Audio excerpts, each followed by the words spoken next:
everybody, it's Teresa here from Rochester in Kent in the UK. I hope you're all keeping well and you're enjoying the summer wherever you are. We've had some really peculiar weather which none of us can really cope with. We've had very hot weather, we had storms last night, and at the moment it's really clammy. It's that horrible clammy weather, so I'm sitting here with the window open just looking at the green trees, and it's really lovely. But anyway, today's project, oh no, before I start that, can I just say a big welcome to all the new subscribers. Thank you so much for subscribing. I'm just so grateful to you all, so thank you, and I do hope you continue to enjoy the videos. So this video is once again about using scraps to make something else. So we're going to be doing some recycling with our scraps and with something else. So I'm not quite sure where this will go, but I have a feeling, well, by the title as well, I expect by the time I've done this, I always see the title at the end. You'll know by the title what's going on. I hope that helps.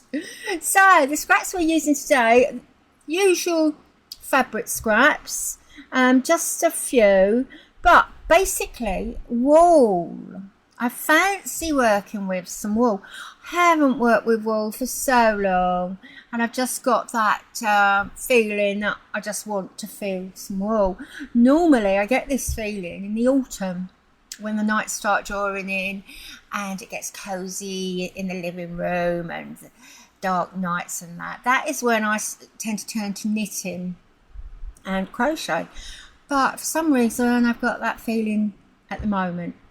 I suppose it's because I'm having a really good clear out, that I'm coming across lots and lots of boxes, still the boxes from the move 2 years ago. I mean, you'd think I live in a mansion, but I don't. It's just a bog standard semi-detached 3-bed house. Nothing grand whatsoever. Quite small, in fact. So we've decided that we must get rid of some of this stuff that I'm looking at the moment. Glenn as well, he hauls, I hauled. You know, we're still not in the workshops in the garden yet.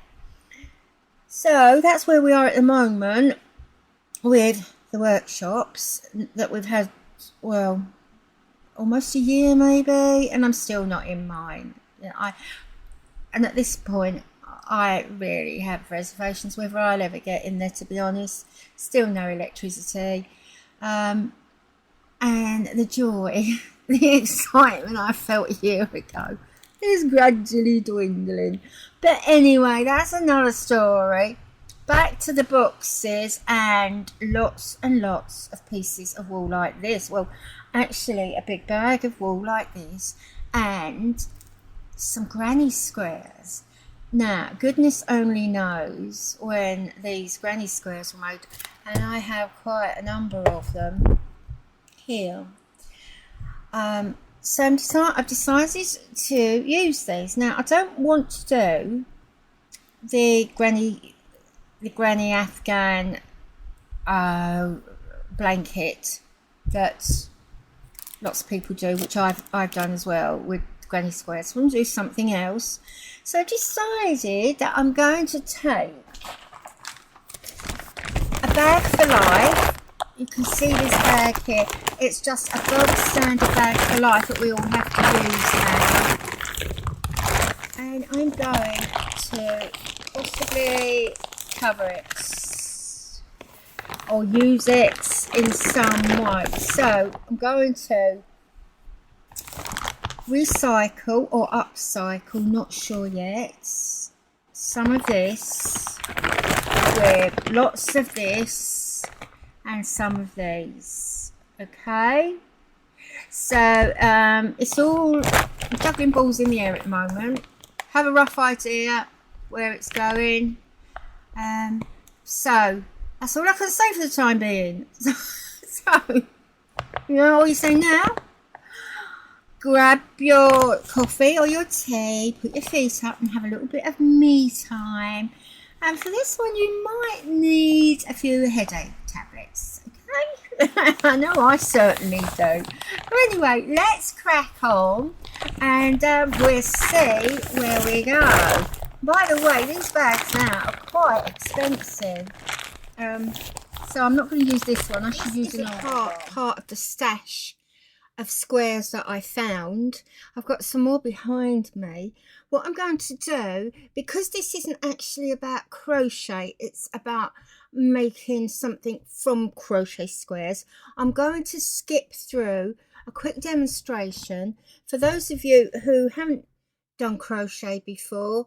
This is basically how it's done, but there are many videos on how to crochet on YouTube, but this is more like a refresher for most people, or indeed, you know, if you are interested, you might pick up a few tips and a few ways of doing this.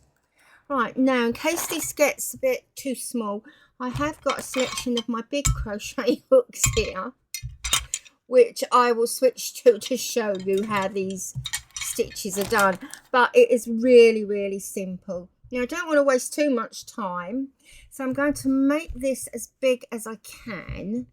Now the terminology will be different for those of you in the States, in the United States, so you may have to Google or get your own references for the names of the stitches, because there is a difference. The stitches are actually the same, it's just the names that are different. Right, so to begin with, I have a nice hook. I always like using 450 or a 4, round about that size. It just fits nicely into my hand. Double knit wool, nice thick wool for this. And now I'm going to make a chain of possibly 6. Now all I'm doing is the wool around the hook. Just going to give it little twists around there. It's no big shakes. Hold it with this hand and then slip that off. Right, okay, so we've made one chain. I'm going to do 1, 2, wool around the hook, 3, 4, 5. I think that will be enough because this wool's quite thick. And then I'm going to go into the first, maybe the second chain that I made down here. So you can just open that up, unless you can do it with your hook. So open that up here, in you go, and then we're going to slip that off. Just slip that off like so. So you're now left with the wool stitch. Okay, and now what people normally do is a double crochet. I'm not doing that. I'm just going straight into the treble. Now this counts as 1 stitch. That is your first stitch. I'm now going to put 11 around there, so I end up with that as 12. So just to make it a bit taller to match the stitches I'm about to do, I'm just going to do another slip stitch there. Okay, like so. Now that will be a nice long stitch. Keep the circle open as much as you can. Now going to put the hook under the thread, so we have 1. We go from 1 to 2 into the hole, 3, 1, 2, 3, thread round, and then we're going to pull that through the 2 middle ones. Okay, back to 2, thread round, and then through to 2, back to 1. Now we're going to make a chain, just a little chain between them all. Right, so now we got that far. We're going to do another one in the same hole. Okay, so we're going back into, oops, thread round, back into the hole and round like that. Okay, going to do that another, what was that, 1 3, we're going to do that another 9 times till we've got 12 on there. So in, round, over. So that, just push out of the way. So we're going from 1 2 hole, 3 4, back to 2 3 1. And once you get the hang of it, it is really easy. You'll find that you'll be taking it into the cinema doing it there.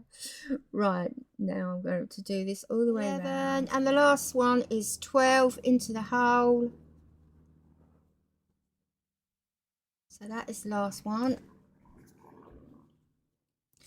Now we're going to go into the top of the first stitch, which, if you remember, is the chain. Okay, so we're going to get our hook, go in, find that into the first there, and just do a little slip stitch. Now I'm going to do it that way, so there we are. That's nice and firm now. Now on the second row, what we're going to do is the same step, the same treble stitch. Now that, the chain you've just made makes the first stitch. So now we're going to do some more in the same hole, but this time we're going to do six trebles at each corner. And this will all make sense as you move around and you can see the corner taking shape. Right, what was that? 1 2 3 4 5 6 6. There we are. Now that's the corner here. Thread round. 1 2 3 into the hole. Then we're going to do that again. 6 in the corner, and we're just going to carry on doing this all the way around. And then when we get to the end, we're going to do exactly the same. We're just going to step up like we did here with the 3 chain and carry on. Now if you wanted to change colours, what you would do is do it at the corner. Okay, I always do mine at the corner. You can see I split the colours. There's the corner, and I've joined at the corner, and you can't see where the joins or where the stepping up is. All right, now that's all there is to that. I'm going to finish this here. I'm not going to carry on with this because as I said, this isn't about crochet. It's about assembling the pieces of crochet that you have. To sew 4 of these together. Now it's up to you how big you make these. I want my item to be of a fair size, so I've made mine approximately, what, 1 2 3 4. Mine are approximately about 5 inches square. I'm just going to move this camera. Right, so these are the finished ones I have here. Now what I've done on most of these, I've also done a little double crochet around here just to make it pretty, but you don't have to do that. Now when it comes to sewing them together, I'm going to put wrong side to wrong side. It's hard to tell. Wrong side to wrong side. I'll neaten them first, and then I'm going to marry them up here. Find where they match there. And on the right side, I'm going to do a small oversew stitch, picking up these loops on the end. Neat oversew Well, actually, no, I don't think I'm going to do an oversew. You can do the oversew, but I'm going to do a blanket stitch. Yeah, I'm going to do a little blanket stitch over right the way down the end. So I should do it like this down there, and I should do the same to another pair here, so they're both joined down there, and then I'll match them along here and do the same. So I will end up with 4 squares joined to make one large square. So I've threaded up some nice wool, strong wool, and I've buried the knot in what will be the seam here, and all I'm going to do is blanket stitch down the end, matching these as I said earlier, and I'll put a couple of safety pins there just to hold it in place while I do this. Now this is just our ordinary blanket stitch, so just going to start at the end like this, pull it through, smash in, and we're ready to go. So all the way down. Now I find it easy to put my fingers through the holes like this and do the blanket stitch and move them about as I need to. So I put them in there in the hole in the corner there, and I'm just going to do that all the way to the end. There we go, and that's not going to take very long at all, and it will hopefully give a nice effect on the front, although the front will have stitchery and applique on it at the moment. But can you see how already that's looking quite nice? It's giving a nice effect, and I'm doing that just by going through all the loops at the top, and it keeps the stitches neat by doing that and evenly spaced. So now I've got the 4 sewn together, as you can see on the screen. I've decided I'm going to pad the back just to give it a nice little bit of a bounce. So I'm going to use the white batting here that you can see, and I'm going to make it the same size as the 4 that now make a panel. So I'm just roughly going to cut along here a little bit, edging out just to allow for a bit of shrinkage when I'm sewing. I'm going to tack all the way around the 4 sides first, and that just stops it moving, stops it dancing. Now I'm just going to put that to one side for a minute, and I found these lovely pieces of fabric. Bearing in mind everything that I'm using are scraps. These are scraps, happen to be the same design but in different colours, and the colours actually match the colours of the crochet, which I thought was really lucky. So they need a lot of ironing because they've been in the rag bag. So I'm just quickly going to press the creases out of this. Then my next step is just to make them a little bit tougher or a little bit firmer, which acts as 2 things actually, and it does make them firm. It makes them easier to sew, but it also stops them from fraying. So I'm now going to iron this on, and it is lightweight iron on interfacing. Anything thicker or heavier than lightweight might be too thick. Now I'm going to do this to all the pieces of scrap fabric I've got here, all those that I think I'm going to use. As you can see there, I've just burnt that. Have it look. The iron was a bit too hot. Good job I didn't burn the front actually. So I'm going to cut the excess off. Some people say, oh, is that a bit wasteful? But no, it isn't, because the bit I'm cutting off will be used, and even the bits that I cut round, the offcuts now, will be saved for something else. And you can see by me pulling it that it does give it a nice strength, and it makes it easier to work on. So I'm going to treat the other 2 pieces exactly the same as you've just seen. So the fabric is looking really good now, nice and firm.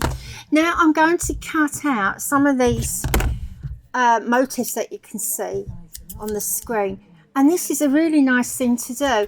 I've started off cutting right the way round them, but I think I'm making a bit of a mistake doing it this way. I think I might need to put a border around there. I'll see how this one goes. But while I'm doing this, I'm thinking, when I sew across this, I'm going to shrink it slightly. So do bear in mind that when you put this on your backing fabric and you sew across it, you're going to cause a little bit of shrinkage. So I think I'm going to have to change my mind at the next one and add a border around the edge. But this is a lovely task to do, very mindful. Well, just about to finish cutting out the first one now, and it's looking good, but as I've cut out, I have left a border. So I've started off cutting around the shape. If you can see the leaves there, I've cut around the first leaf, try to keep to the shape, but now you can see that I'm doing a border, and this one I will automatically start doing the borders. So here we are. I've tacked down the motifs on the front. As you can see, I really don't want to cover all the crochet up, otherwise there's no point in using the crochet. So we do want some of it to show through, and also what is nice, the backing is showing through as well. So through the holes you can see a nice fabric, nice colours, and not just for foam. So I'm pleased about that. Now I've given it some thought. They're all in place, ready to sew. I'm going to start by just outlining them all in black. Now I'm not sure whether this will take much stitchery, to be honest, because of all the colours and the texture. I think the texture will be the most obvious thing about this work.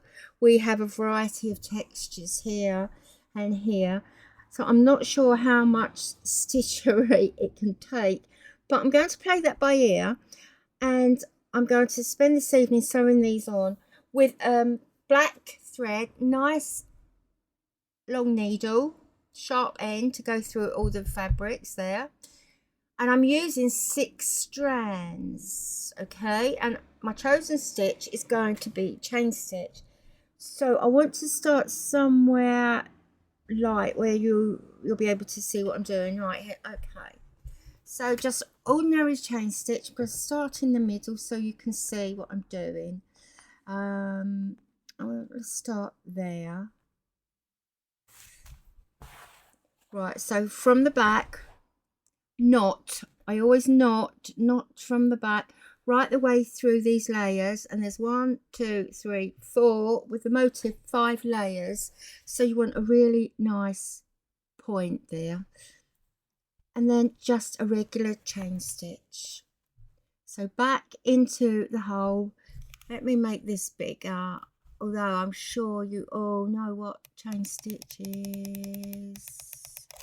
There, let's use this as a refresher then. So back in the hole there, away, just away a little way away from where you've gone in, come out, if that makes sense. Keep the thread under your thumb here, and then just gently pull it. Okay, don't let go yet of the thread, because if it springs back it could not. So very gently, and there's your first stitch. So second stitch is exactly the same, back through the same hole,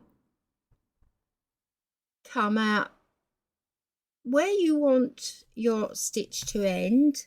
So if you want long stitches, you'd come up a bit further down, and so if you want short ones, you'd come up a bit closer to the hole, and that is your chain stitch.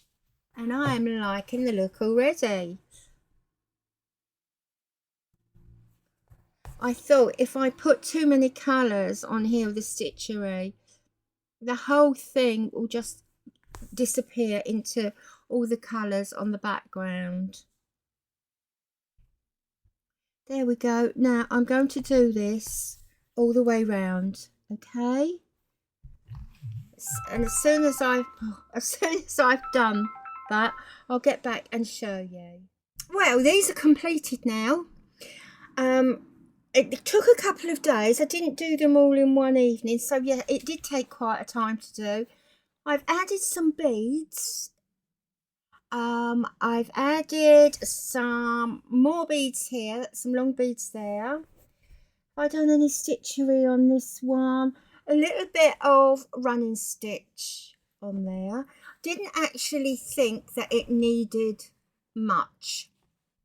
So that is looking okay. I need to go through them before I put them all together, just to make sure that I'm not missing anything. I think there could be something missing. It's all too flat. After saying about all the texture, it now looks a bit too flat. So I think I might need to give it a bit more texture. So here, I'll just briefly go through so you can get an idea of what they're like. Now, for the last, there is another one over there, the one that I was working on. For the bottom, I found this. Another piece I had, and I thought this will make the bottom. It make a good bottom, I think, because it won't be sitting on beads or anything that's going to upset the balance of it. So that was a really lucky find, I think. I've sewn these down. You can see where I've sewn just in lines, just to hold it in place so it doesn't dance, and that they'll stay there. I've treated this one exactly the same. It's got a backing, and then it has the batting. So we've got the backing, the batting, and the lining. I suppose that I could call that a lining that you can see through there. Okay, so the next thing I'm going to do is just look at them for a while. That one doesn't need anything on it, but the others I know somewhere I have some circular pieces of crochet. If I could put my hands on them, I might be able to use those as well. So the next time you see these, they will possibly look very, very different, and hopefully might even be finished, because I only want this to be a short video using up things that we already have. Okay, so I'm going to carry on with this, and hopefully within I'll say the next couple of hours, I'm probably thinking the next couple of days, it'll be finished. So the 4 sides are done now. This is the one that was behind me earlier on, I couldn't quite reach. That's the one that I demonstrated, the demonstration one. If you can see the layout here of the flowers and the leaves, you'll probably recognize it.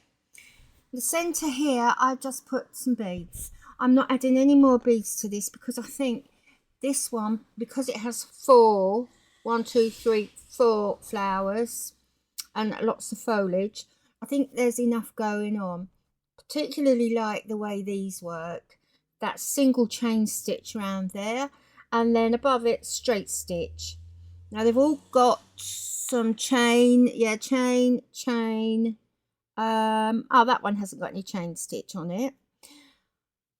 Oh yes, it has. That one is chain stitch. These, you might notice that some of these, the outlines are thicker than others. That is because this one and others are outlined in chain stitch here, and it gives a nice thick line, while these are just outlined in whipped running stitch. So if I hold that up, that is just a running stitch all the way around like this, and then I've gone back and I've just gone through the tops of them all to give this really nice sort of crinkly look. I've done that on the four pieces. I think there might be one that is totally chain, So they are all different, the 4 of these, and some of them have got feather stitch as well. No, I bet I can't find any feather stitch there. I can't see. No, it's chain, but they're oh, is that feather stitch there? Feather stitch there. Yeah, so some of them have got a tiny bit of feather stitch, but this one hasn't. So they're all at the same stage now. They're all finished and they're ready to be made up. And of course I explained about the base. That will be the base, so that's why that's over on one side. Now the next thing that I'm going to do, and I think I said a little while ago that they just need something else because they're flat. They've now gone back to being flat. They need a bit more texture. Well, I had this tin here. Empty my tin out, and inside it I have lots of crochet rounds. Now these are the beginning, believe it or not. These are all the little beginnings of any type of crochet round, crochet or granny square. I'm just going to make this big so you can see it lovely. So all these granny squares here, I still have a pile of them over here. They all start off, let's get one that you can see the colour of.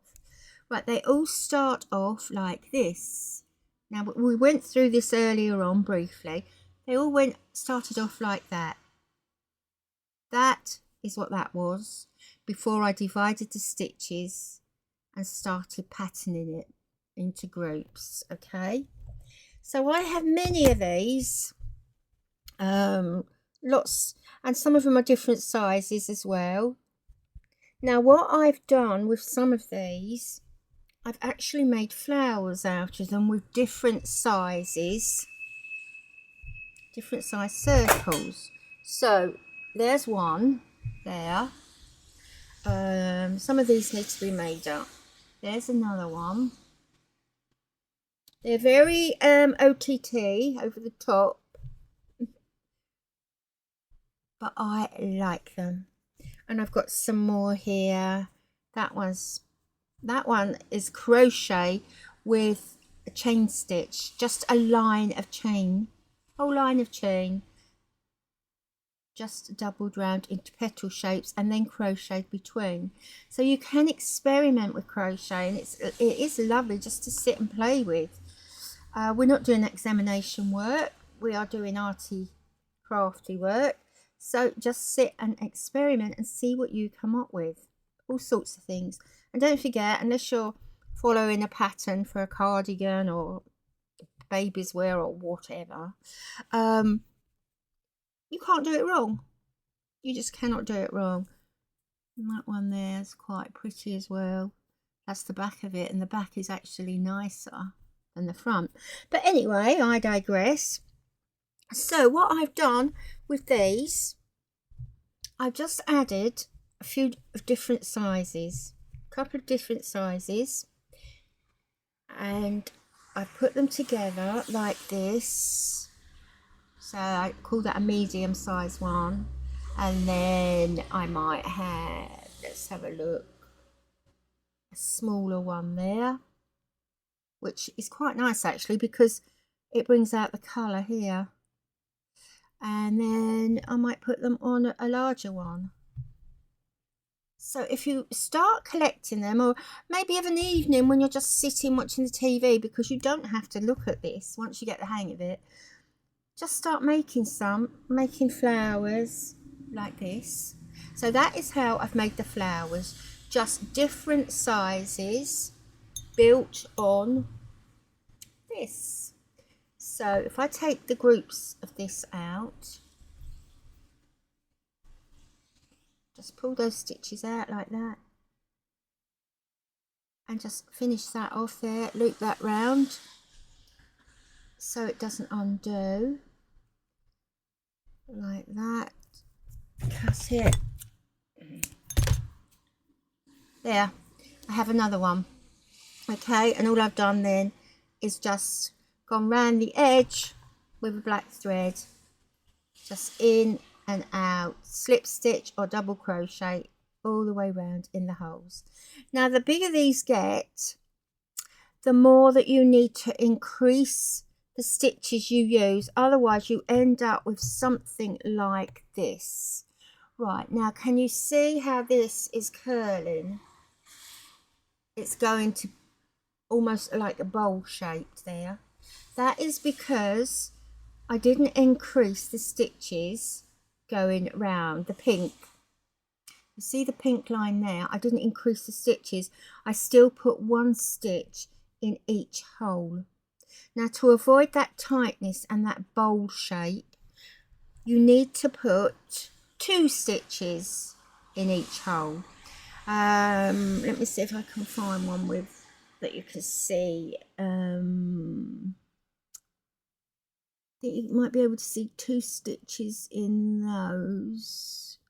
2 stitches, and that gives it the frill. Okay, so I'm now going to carry on with these and just see if there's somewhere I can place these. I don't need too many, but I just need a couple, maybe one on each, just for a little bit of added interest, or even just a single one like this. Don't really want to put them in the middle of the flowers, otherwise we're going to lose the very nice centres there with the stitching. So I'm going to make this smaller. Lovely. Let's have a look there. You see, these are enormous. So I think we might only need one. Carefully placed one. Now, where are those ones right now? Remember me saying that I'm going to leave some areas just of crochet and not cover it in applique, which I have actually done there. That one is practically covered in applique. This one isn't. So that might be the ideal space to put something like that. So I'm just using a long needle and 6 strands of thread. This is actually sewing thread, sewing cotton. So I'm using that, and I'm going to come up from the back, just round about there, and just go back again. Make sure it's secure. I have put a knot in it, of course, and then I'm going through the middle of this at the back, and I'm going to secure it there. Or do I want it there? Let's have a look. I need to turn that round. Yeah, I'm going to secure it there with just a couple of stitches to hold it in place. And I'm going to do this to all of them.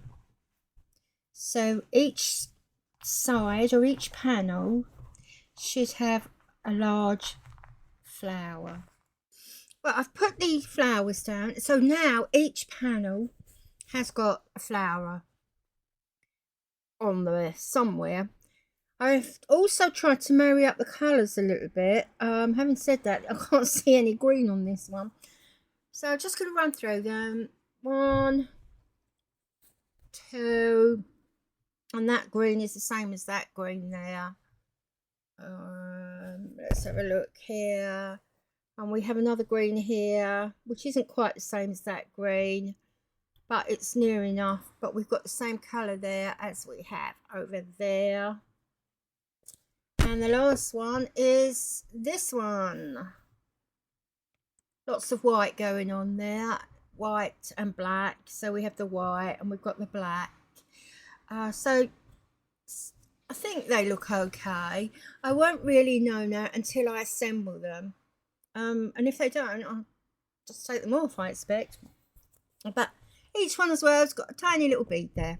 Okay, so that's done. I've also trimmed all the way around the edge of the 4. So they're ready now to be made up into the box, the bag, or whatever I decide to call it.